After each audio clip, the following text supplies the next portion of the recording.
Salut à tous, c'est Koutaro, on se retrouve pour une nouvelle vidéo où on va parler de Dragon Ball Daima. Je me suis dit que ça serait intéressant de faire une genre de review, analyse de l'épisode 2 de Dragon Ball Daima. J'ai pas pu le faire pour l'épisode 1, du coup je vais pas revenir sur l'épisode parce que voilà, j'ai donné déjà mon avis sur Twitter et j'ai beaucoup aimé l'épisode. L'épisode commence directement avec un Goma qui essaye de faire son deuxième vœu, mais Shenron refuse. Alors pourquoi il refuse? Je pense tout simplement qu'il a, voilà, à force de côtoyer Goku, etc., il s'est un peu attaché.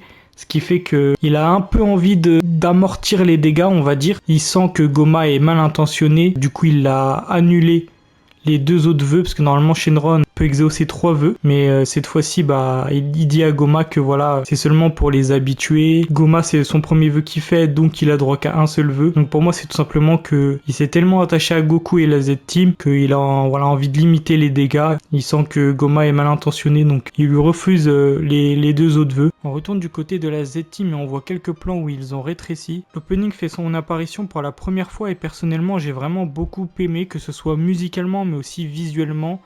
Pour le coup c'est un 10 sur 10. On retourne du côté de Goma, Degezu et Neva. On apprend que Neva ne peut pas refaire 2 fois le rituel pour récupérer les Dragon Ball, etc. Alors est-ce que c'est réellement vrai? Parce qu'on a l'impression qu'il a un peu la flemme. Du coup voilà, une info qui peut être intéressante pour la suite peut-être. Goma décide de repartir dans le royaume des démons avec Dende en tant qu'otage. Alors personnellement, c'est un truc que j'ai trouvé cool, voilà, le fait de mêler Dende à ça, personnellement, je m'y attendais absolument pas. On retourne du côté de la Z-Team et ils se rendent compte qu'ils ont rétréci, s'ensuit beaucoup de gags très Toriyamaesque. D'ailleurs, franchement, l'humour, c'est un 10 sur 10 pour l'instant sur ces 2 premiers épisodes. Shin informe Goku qu'il a ressenti une présence maléfique au sanctuaire. Goku tente d'y aller en volant, mais c'est un énorme échec, voilà, il a perdu toutes ses capacités, on va dire, et il va falloir qu'il réapprenne à utiliser bien son corps, et c'est pour ça qu'il va avoir besoin de Nyoibo, mais ça on va y revenir juste après. Kibito se téléporte avec Shin, Goku et Piccolo au sanctuaire et il tombe sur un Mister Popo qui a rétréci. D'ailleurs c'est vraiment un truc que j'ai trouvé très drôle, le fait que Toriyama lui ait ajouté des cornes. Ça nous fait penser en gros que Mister Popo nous a caché qu'il avait des cornes depuis tout ce temps. Goku se demande où est passé Dende, c'est là que Mister Popo leur raconte tout ce qui s'est passé. On apprend aussi de Shin que Degezu est son petit frère, alors je sais pas, est-ce qu'ils vont reprendre les explications qu'avait donné Toriyama à l'époque, avec l'arbre divin où on avait un fruit qui faisait naître des Kaio, un fruit qui faisait naître les Kaioshin et les fruits pourris qui faisaient naître des Makaioshin, donc les Kaioshin qui vont dans le royaume des démons comme Degezu. Je ne sais pas d'ailleurs si le mot Makaioshin même a été prononcé, peut-être, voilà, mais il y a des erreurs de traduction. Donc peut-être que finalement je n'ai pas fait attention. On apprend aussi que Piccolo connaît Neva, il nous dit que c'était le Namek légendaire resté dans le domaine des démons pour protéger les Dragon Ball. Donc encore une fois, vraiment pour l'instant en 2 épisodes on a appris pas mal de trucs. C'est vraiment cool que le lore soit autant exploité pour l'instant dans Dragon Ball Daima. Et d'ailleurs on nous l'avait promis, hein, on nous avait dit que dans Dragon Ball Daima beaucoup de questions qu'on se pose depuis des années vont enfin avoir leur réponse. Donc pour l'instant en 2 épisodes on apprend pas mal de trucs, donc c'est vraiment cool. Shin demande à Kibito de ramener le vaisseau qui est dans le monde des Kaioshin. Il dit aussi que c'est avec ce vaisseau qui s'est rendu dans l'univers 7. Alors est-ce que c'est une mauvaise traduction de Crunchyroll, etc.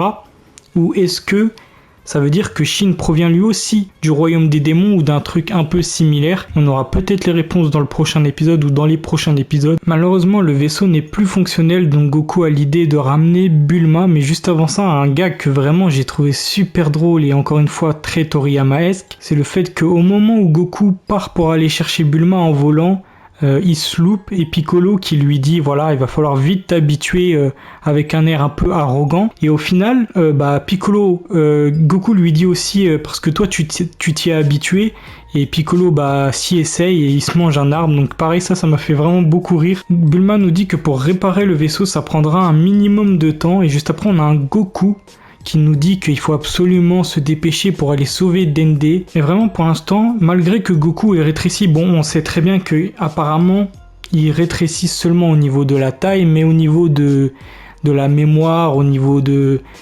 Ils ont en fait gardé exactement le même comportement, juste qu'ils ont rétréci. Mais je l'ai trouvé très mature en fait, comparé à celui de Dragon Ball Super. Il pense pas direct à à aller voilà dans le royaume des démons juste pour se battre. Directement, il pense, il le dit d'ailleurs même plusieurs fois dans l'épisode, qu'il faut absolument aller sauver Dende. Donc ça fait plaisir de trouver ce Goku assez mature, malgré qu'au final il est rétréci. On voit qu'en peu de temps, Goku a réussi à s'habituer à voler. Au niveau de la maîtrise des combats, on voit encore une fois qu'il a encore un peu de mal. Il dit qu'il a du mal à jauger la distance avec un aussi petit corps. Et suite à ça, il pense directement à aller chercher Nyoibo à la tour de Karin. Pendant ce temps, Vegeta pose une question à Kibito et Shin. D'ailleurs, c'est une question que nous-mêmes, on s'est beaucoup posée juste après l'épisode 1. Est-ce que toutes les personnes qui ont des oreilles pointues viennent du royaume des démons? Shin nous dit que non, pas tous. Et Kibito dit, jadis, certains ont choisi la liberté, d'autres de régner sur d'autres planètes. Donc voilà. On a enfin la réponse à cette question, non. Tous les personnages qui ont des oreilles pointues ne descendent pas forcément du royaume des démons. Il dit aussi qu'à l'époque, voyager était à la mode et qu'à une époque, de nombreux Majin étaient partis du domaine des démons, mais que ça a fini par être interdit. Goku arrive à la tour de Karin pour chercher Nyoibo et Karin nous apprend qu'il l'avait confié à Muten Roshi. Et un truc que j'ai vraiment trouvé dommage, c'est qu'à un moment, pour repartir, Goku se loupe et est à deux doigts de tomber. Et Karin lui suggère de prendre Kintoun et vraiment... Au final, Goku refuse, mais j'aurais vraiment apprécié, voire ne serait-ce que même juste pour une séquence. Donc vraiment, j'aurais apprécié, même si c'était juste 10 secondes. Goku arrive chez Muten Roshi, et Muten Roshi lui-même ne sait plus où il avait mis Nyoibo. Et au final, il l'avait tout simplement utilisé pour étendre son linge. Et encore une fois, une blague très Toriyamaesque que j'ai beaucoup appréciée. On revient auprès de la Z-Team et nous fait une magnifique démonstration avec Nyoibo, et vraiment... C'est fou à quel point ça m'a rendu nostalgique en très peu de secondes. Le voir manier Nyoibo, en plus avec une qualité d'animation exceptionnelle. Vraiment, ça m'a foutu les frissons et je pense que je ne suis clairement pas le seul. Juste après, encore une fois, un autre gag absolument génial de Kibito. Et d'ailleurs, vraiment, j'ai vraiment kiffé parce que... Voilà, c'est vrai que Kibito est pas énormément mis en avant et surtout que là le gag se fait avec Bulma et c'est vrai que Kibito on l'a très rarement vu discuter, avoir une conversation avec Bulma, donc j'ai trouvé le gag plutôt cool, le fait que Bulma demande à Kibito que voilà, il aurait dû directement mettre le vaisseau dans Capsule Corporation et qu'au final ils lui disent tu m'as pris pour un livreur. Vraiment le gag, c'est tout bête, en fait c'est tout con, mais c'est totalement l'humour que Toriyama avait l'habitude d'utiliser dans les débuts de Dragon Ball, même dans ses autres mangas. Un mystérieux vaisseau fait son apparition dans le ciel au moment où la Z-Team est en train de savourer un festin. Glorio sort du vaisseau, voilà, la Z-Team est un peu... Elle se demande qu'est-ce qui se passe. On a Mister Popo qui dit que c'est le même vaisseau que Goma, mais au final, il est un peu différent, c'est pas la même couleur. Glorio s'avance et Shin remarque qu'il a les oreilles pointues, donc il lui demande « Est-ce que tu viens du royaume des démons ?» Ce à quoi Glorio répond « Oui, c'est exact ». Ensuite, il dit qu'il a une requête. Il demande à Goku de venir avec lui dans le royaume des démons pour venir à bout du roi Goma. Vegeta demande à Shin qui est ce Goma, ce à quoi il répond que c'est un Majin très puissant et qui est rusé. Alors personnellement, je me suis un peu posé des questions quand il dit qu'il est très puissant parce que à première vue, j'ai l'impression que c'est plus un personnage comme Babidi qui n'est pas très puissant au corps à corps, etc., mais qui peut employer de la magie pour peut-être contrôler des personnes, faire apparaître des trucs, comme on l'a vu d'ailleurs avec l'écran magique, où ils ont analysé les combats de Goku et la Z-Team contre Majin Buu. Donc voilà, je pense que c'est plutôt ça. Maintenant, je trouve ça bizarre qu'il dit qu'il est très puissant alors qu'à côté on a des Goku qui sont maintenant plus forts que des Majin Buu, etc. Donc est-ce qu'il en fait pas des caisses et qu'au final il est juste fort grâce à sa magie, un peu comme Babidi, ou est-ce qu'il est vraiment beaucoup plus fort que Babidi finalement? On aura sûrement la réponse dans les prochains épisodes. On voit qu'on a un Shin qui se méfie beaucoup de Glorio. Voilà, il pose des questions, il demande comment tu sais qui est Goku,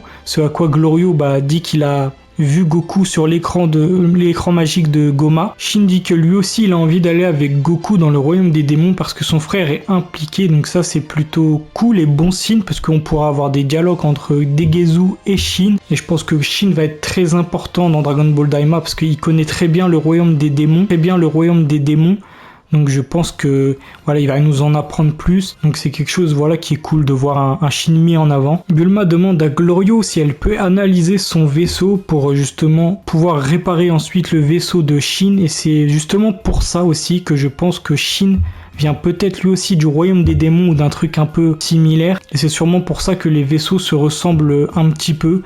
Donc voilà, de toute façon, on aura sûrement la réponse dans les prochains épisodes. Shin dit à Goku de ne pas baisser sa garde avec Glorio, parce que c'est pas normal le fait qu'il soit au courant qu'ils aient rétréci. Bon, nous, en tant que spectateur, on sait très bien que c'est parce qu'il était à côté de Goma, etc., en train de les espionner. Vegeta aussi veut aller dans le royaume des démons, mais ça ne va pas être possible parce que le vaisseau ne peut accueillir que 3 personnes. Du coup, on apprend qu'il va sûrement rejoindre Goku et les autres via le vaisseau que Bulma va réparer. D'ailleurs, c'est peut-être, c'est sûr, car dans l'ending, on aperçoit justement Vegeta et Bulma aussi, aux côtés de Shin et Goku, donc Bulma aussi va se joindre à l'aventure, donc c'est plutôt cool. Piccolo aussi d'ailleurs. L'épisode se termine au moment où Goku et les autres partent pour le royaume des démons avec le vaisseau de Glorio, et franchement, l'épisode était encore une fois très sympa. J'ai rien à dire pour le coup, rien de négatif du moins, juste des questionnements. Donc l'ending qui d'ailleurs a quasiment été animé seulement par Katsuyoshi Nakatsuru. Donc voilà, si vous me suivez sur Twitter, vous savez à quel point je suis fan de cet animateur Chara Designer. Et l'ending est vraiment magnifique visuellement. N'hésitez pas justement à me dire vous ce que vous avez pensé de l'opening et de l'ending, que ce soit musicalement ou visuellement. Donc voilà, ma review de l'épisode 2 de Dragon Ball Daima touche à sa fin. N'hésitez pas d'ailleurs à me dire ce que vous en avez pensé. Est-ce que vous voulez que je fasse d'autres reviews pour les prochains épisodes? À me dire en commentaire encore une fois si vous avez bien aimé l'épisode. Mettez d'ailleurs une note sur 10, que ce soit pour l'opening, ending et l'épisode même au complet. N'hésitez pas à vous abonner si c'est pas déjà fait, à lâcher un pouce bleu, à commenter. On se dit à plus pour une prochaine vidéo.